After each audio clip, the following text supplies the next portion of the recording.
Hello and welcome to episode 44 of AFC Filed Still We Rise. I'm Charlie and this is Football Manager 2020. The date is now the 1st of January 2021. As you can see, the Sky Bet League 2 window has opened, although we have been linked to Luke Daly, Oliver Casey and Hayden Roberts, three players I've never heard of before and never even looked into them. How the press get hold of these, I'll never know. Today's episode is not around a fixture that will come later on this week. Instead, we are going to have a look at what is happening in the Still We Rise universe now that we are in January. And the time has come to put some thought into next season already, because several contracts are expiring at Mill Farm. Something I've talked about before is the fact that the majority of this team are from the National League, so player turnover will be inevitable. The players we have immediately re-signed are Luke Burke, our right back, one of the better players in the league at that position. Goalkeeper James Montgomery, who's always been fairly solid for us. Tyrone Williams, due to his versatility. That means that he can basically cover in central defence and at right back, and I think that's going to be quite important for us. Alex Whitmore, because outside of Jan Songo, he's probably our best defender of the current crop, and cheaper than renewing Carl Jamieson's contract, if I'm honest. Left back Scott Duxbury, come back from a loan at Chorley last season. He's actually signed a contract for less than he's on at the minute. So his new contract has less value than the old contract that he is on right now. We've also re-signed youngsters Rocco Rees, a goalkeeper, who will be in with a shout of promoted into the first team squad next season, and Sheldon Green, our academy graduate. We're giving him some increased minutes off the bench as we further develop him. I have delayed a decision on both James Cragen and Jack Muldoon. The intention is to gauge a bit of interest, see if anybody comes in for them, and seek alternatives. Both are very much National League players, punching above their weight in League 2. But the door is not yet closed. Ryan Crosdale has no interest in negotiating. I suspect his agent has got in his head, much like what happened with Danny Rowe at AFC Filed, and he has convinced Crosdale that his future lies elsewhere. Set for release, we have a host of players. Carl Jamieson, Jordan Williams, Chris Porter, Danny Philliskirk, Matty Kozolo, Bradders, Dan Bradley, Kurt Willoughby, Dan Lavercombe and Charlie Farr. Several staff contracts have been renewed. The important ones include Coach Colin Woodthorpe, Head of Youth Development Mark Yates and Andy Taylor. We have re-signed him. He's on a player and director of football contract. So should he not retire, he'll continue to be part of the first team squad, or at least in our under-23s, giving us a bit of backup should we need it as the season progresses. We have made one signing, and the eagle-eyed among you may have noticed him appearing on the old team report there. Former Tottenham, Everton and Burnley right winger Aaron Lennon. He's been without a club since being released at the end of last season. If we can see that, he was at Burnley. He has become our first big name player at the club, a former England international, no less. Delighted to get hold of somebody of his calibre. He is going to fulfil a sort of important role on the right wing for us. It's been a bit of a problem position. We've not been able to really tie down anybody there this season. Kozolo has been poor. Jovan Malcolm has come in and done all right. Same with Jack Muldoon. They've basically not set the world on fire. So it was important for us to have a look at bringing in somebody like Aaron Lennon. He's on a 2-year deal. The idea is that he will see us through should we get promoted to Sky Bet League One. He's a type of player that we're going to have to go after now. In addition, we have taken a couple of players on trials. So one of them is Rudy Justed, former Middlesbrough striker, former Aston Villa off the top of my head. And Blackburn before that, Cardiff. He has been similarly without a club since the summer, when he was released on a free transfer by Middlesbrough. We're still waiting for his stats to sort of come in. I'm not entirely convinced by him, especially as a target man.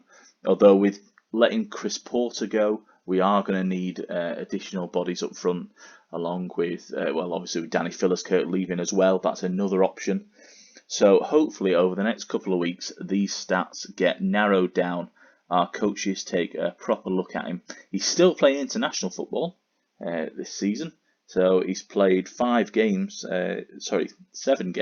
in total in the African Cup of Nations qualifying and African World Cup qualifying for his international team of Benin. Whether he's somebody we actually offer a contract to, that is currently somewhat questionable. The other player is Liam Bridcut. He is a former Stockport man, actually, a Scottish international, another one. So he was previously down at Stockport. He was on loan in 2009. That's where I first, I think, came across him. Since then, he was at Brighton, Sunderland, Leeds, Forest, Bolton, and then ended last season on loan at Lincoln, where he played 25 games in League One. So he is somebody that is interesting me. We also do have the budget available for him. If we look at how much we've got there, we've got another 7.76k per week that we can spend. We've even got some transfer budget that can possibly be shifted over, although it is quite a small amount. With Ryan Crosdale on his way out, and obviously if his head's gone, he's not going to be the sort of player that he was last season and at the start of this. So perhaps it's an idea to get Bridcut in, have him play a bit of football for us. And obviously his stats are pretty good. You know, he can play in that defensive midfielder role. The coaches are saying that he's a star player in his prime years. So he's certainly somebody that we should probably have a look at. It's interesting that in the defensive midfield ranks, they rate Jan Songo very highly. Jan Songo was a signing in the summer from Scunthorpe, just towards the end of the transfer window. Actually, I don't want Songo in defensive midfield. We need him very much in the defensive ranks. And you can see what Colin Woodthorpe thinks of him. I do trust the likes of Colin Woodthorpe. Mark Yates, yeah, they're all rating him extremely highly. David Platt, Kenny McKenna, yeah, it's up there, 4.5 stars, which is about his potential ability as well. So he probably has peaks. If we were to offer him a contract, how much would he cost us? I don't want to break the bank for him. See, he's a star player, and that worries me. 2.9. No, there's no way I'm going to go that high on him. Yeah. I'd possibly go, if we offered him 2.2, 2.3, 4. 2.4, I think, is going to be our limit. There's no way he's getting that much for a promotion wage rise either, and he's not been our highest earner. Oh, yeah, he's come back, hasn't he? So he wants a bit more yearly wage rise. No, I'm not giving it you. Wage after reach. Oh, there's no way he's having that. No, I can't give him that much money. I mean, I could maybe go a bit higher. Yes, he's capping us at 15% there. So, oh, he's actually gone for that. I wonder why. Okay, I didn't expect that. I expected him to counter with something. There's nothing I'm missing, is there? He's satisfied with the terms. Finalise the deal. There you go. That is how contract negotiation works. A little bit easier than I thought it was going to work. What we're going to do today, because it's a January update, I just want to have a quick look around what's happening in the different leagues. We haven't actually played any games, I don't think, since the last time you were here, which was the Salford game. We have, my apologies, we won 3-2 against Mansfield. I completely forgot about this game. It was at the One Call Stadium. We went in front through Devon Green, pegged back by Ryan Sweeney. Nick Hawson and Tom Walker established a 3-1 lead, but CJ Hamilton kept it interesting for the last few minutes. I think, from memory, I rested quite a few players. Yeah, the likes of Romario Vieira, Matty Kozlow, Devon Green, all getting a run out. Tom Walker was a substitute, as far as I remember. The next game, of course, is that big FA Cup third round money spinning tie against Arsenal. But with the January update comes a look at the other leagues that are happening right now. So let's have a look at, shall we go down to the south first? Let's go down to the south. Here we are. Stages. So Woking are top following their relegation last season. Same with Boreham Wood. Maidstone, Hemel Hempstead, Chelmsford, Havant and Waterlooville.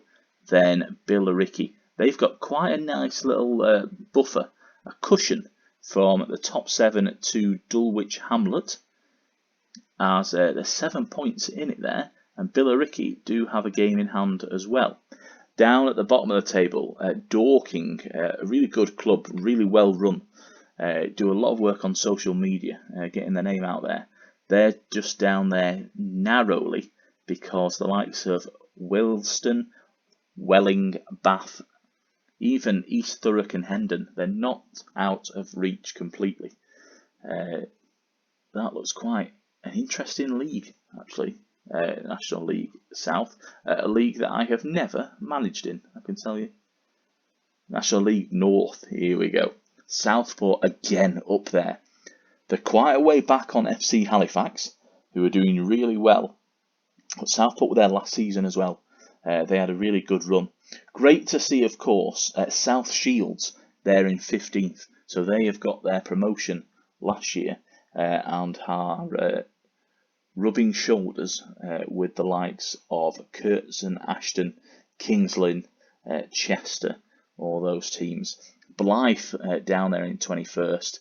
Don't like to see the Spartans doing badly. Or Bradford Park Avenue, who have just amassed 3 wins and 4 draws all season. Tamworth are the draw specialists of the National League North. They've got 10 to their name. Into the National League. This is a league where we, of course, won last season. We are the holders, as you can see, top of the screen. Yeovil and Chesterfield lead the way. They've got a 5-point gap back to Notts County. There are some big teams around there. Cambridge, Wrexham, Hartlepool. Harrogate, who, of course, have been promoted in real life to the Football League, alongside Barrow. They are 10th and 11th. Stockport 14th, and then down at the bottom, again struggling, are Chorley. So they barely survived last season. but they have got up to 22nd, but they are 4 points off Boston in 20th. Our own league, we all know what's going on there. Fylde 5 points clear now of Bolton, who are in a rotten run of form. They only drew their last game after losing 3 on the bounce. In contrast, the likes of Salford are doing really well. 4 wins out of 4 in the last 4. Same with Barnet, the team that came up with us. Suddenly, they've discovered what it means to be in League 2.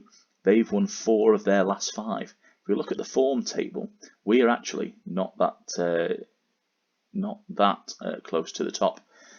Only down there in 7th place, I think it is.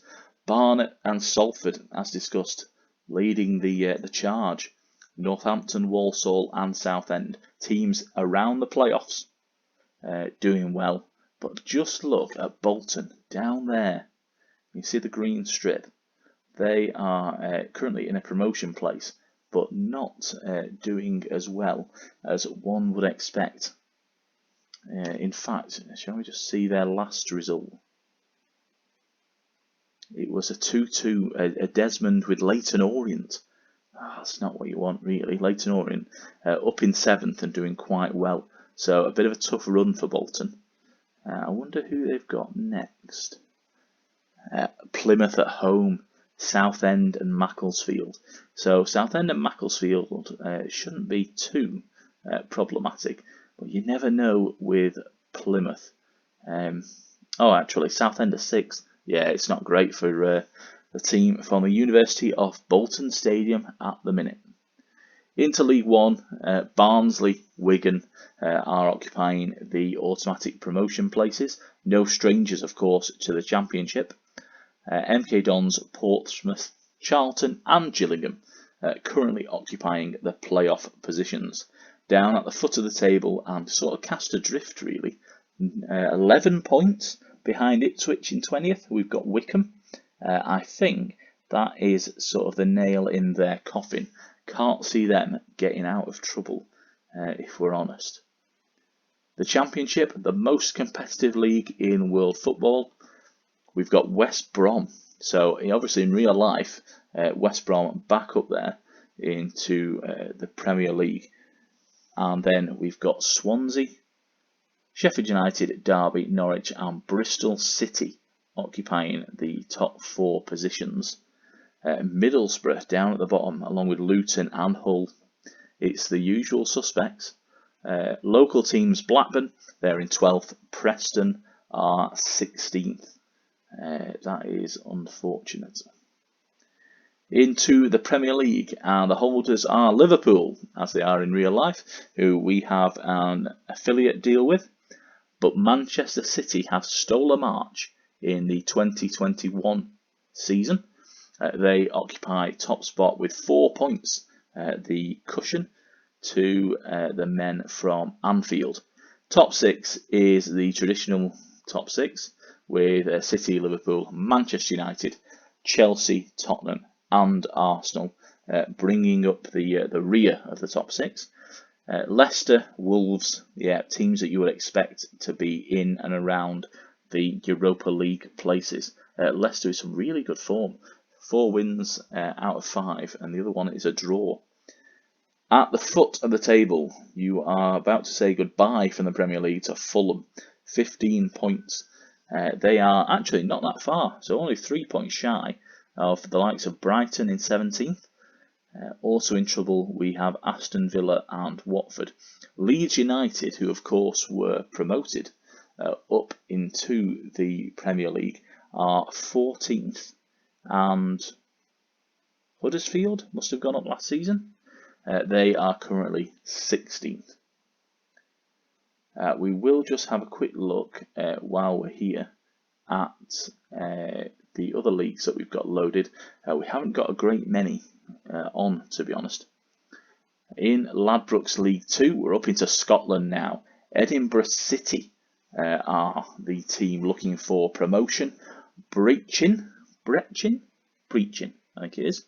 Only 13 points. Just 1 win to their name all season. Queen's Park were the winners of that league last season, and there they are in third place, using that momentum, building on it, and looking for promotion from Ladbrokes League One. Sorry to see Dumbarton in 7th. I do have a soft spot for Dumbarton. I've been to their ground. It's a lovely place. If you get the chance when you are in Scotland, do visit it because it is very picturesque. Into the Ladbrokes Championship, and Ross County have got a 5-point advantage over Wraith. Dunfermline and Arbroath up there as well. Falkirk 5th. Surprise for me to see Dundee down in 9th. You know, they've got a lot of heritage in the Scottish Premier League after seeing their own crosstown rivals, Dundee United, win the Ladbrokes Championship last season. Into the Ladbrokes Premiership, and of course Celtic lead the way. They've got 2 games in hand over Hibernian, and they are 9 points clear already. Rangers a game in hand on Hibernian. Should they win that, they would go above the Hibbies. Hearts and Hamilton bringing up the rear, but Livingston aren't doing so well themselves. Just out of interest, I wonder if Steven Gerrard is still the boss. He is not anymore. Right, okay. So Steven Gerrard left manager role. That means he's gone somewhere else. Where has he gone? Somewhere in the Championship, perhaps? He'll be rocked up at Birmingham or Bristol, won't he? We give it it's Brighton. Right, okay. So Steven Gerrard took the job at Brighton. Very recently. That's why I didn't know he'd moved. On the 20th of December 2020, which in the game is less than 2 weeks ago. This is why I was not aware of this. He has taken over at Brighton, who are, as discussed, they are in the Premier League, currently 17th, and sort of amid a pretty poor run, I think. Yeah, you can see there, only 2 league wins after September.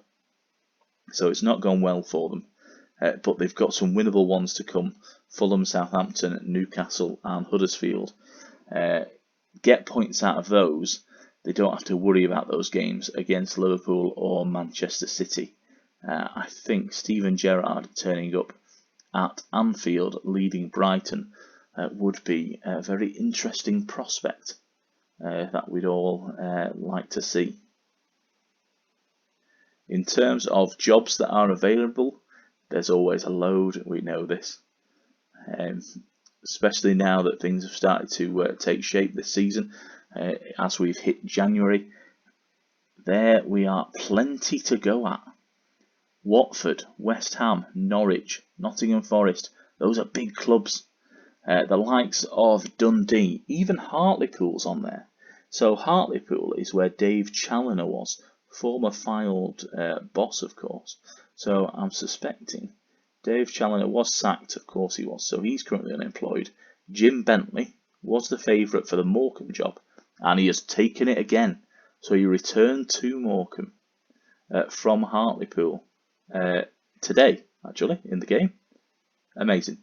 I did not know that. So he has returned to the team where he managed for 8 years, and he was a player there for 8 before that as well. So Big Jim, who obviously is going through some health concerns in real life, wish him absolutely all the best. A top football man. Absolutely adore Jim. I think given the chance at FYLDE in the coming season, can really do some damage and get them back up to the National League North, which of course is where FYLDE will be in real life for the coming season. Somewhat ironically, here we are in Still We Rise talking about potentially getting up into League One. In real life, they are floundering into the National League North. Big players are leaving the club. Jordan Williams has been confirmed to Stockport County, which is a good move for him. Very good player for the National League is Jordan Williams. Came down from league football and done really well for the Coasters. Chipping in with goals, especially when Danny Rowe departed. Stockport on the way back up. After so many years in the wilderness, problems with the ownership, people at the club being treated awfully, the way they treated Jim Gannon, I'm surprised they can look at themselves in the face. But thankfully, things are coming round. There's a bit of investment there now, and they're building a pretty good squad. A couple of former FYLDE players in the Stockport ranks. The two clubs do tend to share a few players, so they will be a promotion threat again this season. Obviously missed out on the playoffs due to when points per game were applied. They just narrowly missed the opportunity to go up. Speaking of players who have been shared between FYLDE and Stockport, Tom Walker is headed to Harrogate. So he's getting a move into the Football League. Ryan Crowsdale is expected to follow. Whether any more depart FYLDE, there's talk about Nick Horton, but he recently signed a new contract. And I suspect when he did it with the knowledge that FYLDE may be on the way down. Other people to look out for, Luke Burke has signed a new contract, so I don't think he'll be going anywhere. And if they can get a goalkeeper situation sorted, I think personally James Montgomery could be the goalkeeper for next season, but we'll see what happens there. While we're in the screen, we may as well look at who the favourites are. For West Ham, Marcelo Bielsa is the favourite. So whether he can bring his particular brand of football to West Ham, I think West Ham fans would love that. Eusebio Di Francesco, 2-1 to get the Watford job. Then you've got Graham Potter and Gus Poyet for Nottingham Forest. So Rotherham and Nottingham Forest respectively. Patrick Vieira could take over at Norwich. I mean, Norwich are 5th. It's not a bad job to walk into. Still, Gary Megson seems to be linked to jobs in the National League. He's now linked to the Hartlepool gig. Okay. Francis Jeffers could be coming in at Nuneaton Borough, who I believe were looking for a manager last time we looked at the screen, and Joey Barton was the favourite. Alan Stubbs, former Everton stalwart, is on hand for Montrose. That is all we have for today. Next time, it's the big one. We are at the Emirates Stadium for episode 45 as we contest the FA Cup third round for the second season in succession against a big Premier League side. Join us for that. That will be on Wednesday this week. We'll find out whether we get hit for a cricket score or we can do a bit of damage against Mikel Arteta's side. We had a good year last time in the FA Cup. We got to the third round where we played Manchester City away at the Etihad. We got a 4-2 loss where we scored 2 goals against Premier League opposition. So I'm hoping for something similar against the Gunners. The next time you hear my voice will be for that game. It'll be episode 45, and I'll see you then.